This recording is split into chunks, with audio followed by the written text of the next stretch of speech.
Video ni untuk orang Islam yang sedar dan juga tahu tentang agama Islam tetapi tidak mengaplikasikan agama tersebut. Lupa deh.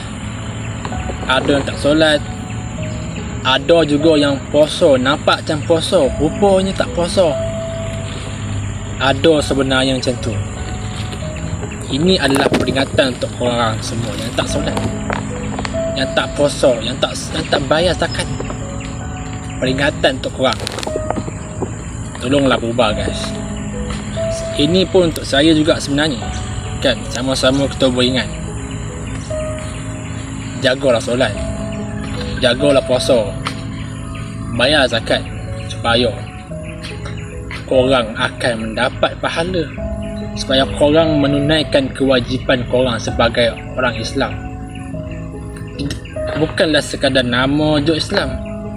Fahamkan Ustaz? Jadilah orang Islam yang menunaikan kewajipannya sebagai seorang Islam.